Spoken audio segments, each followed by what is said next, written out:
PSC সংস্কারের দাবিতে ঢাকা বিশ্ববিদ্যালয়ের টিএসসিতে বিক্ষোভ করছেন চাকরি প্রত্যাশীরা। এই মুহূর্তে সেখানে আছেন সহকর্মী আলতাফ হোসেন। তবে সেখানে এখন আন্দোলনকারীরা কথা বলছেন, আমরা সেই বক্তব্যে যাচ্ছি। বসে খাতা দেখার ব্যবস্থা করতে হবে, কারণ অনেকেরই খাতা হারায় যায়। আমরা আরো দাবি জানিয়েছি, চূড়ান্ত ফলাফলের আগে প্রাক যাচাই যে প্রক্রিয়া, এক নতুন কালো কানুন জারি করার পায়তারা করতেছে। এখন তো আপনার হচ্ছে ভাইবা কেরার পরে তখন জানে যে কি হইল না, যে সে টিকলো না।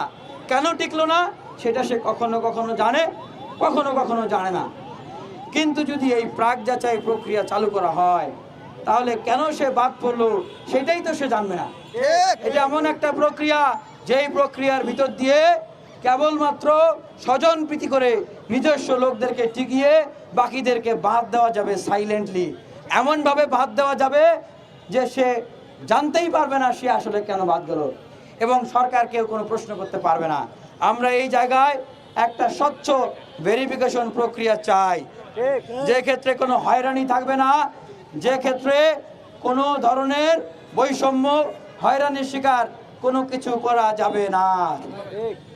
এবং কোন কারণে যদি কাউকে যদি আমরা দাবি জানিয়েছি যে এই যে প্রক্রিয়াটি, এই প্রক্রিয়াটিতে কেউ যদি দণ্ডিত হয় তখনই সে বাদ পড়বে, এবং দণ্ডিত হওয়ার আগ পর্যন্ত তাকে যেন কোনোভাবে বাদ দেওয়া না হয়।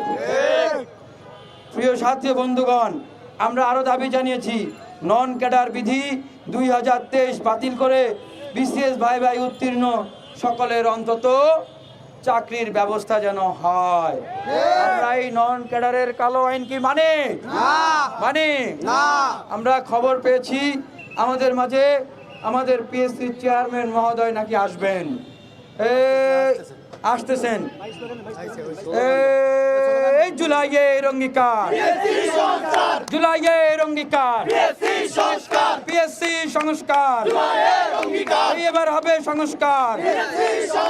এই জুলাইয়ের অঙ্গীকার, এবার হবে সংস্কার। তোমার আমার অঙ্গীকার, তোমার আমার অঙ্গীকার। পিএসসি সংস্কার দাবিতে ঢাকা বিশ্ববিদ্যালয়ের টিএসসিতে চলছে বিক্ষোভ। আমরা সরাসরি যুক্ত ছিলাম সেখানে।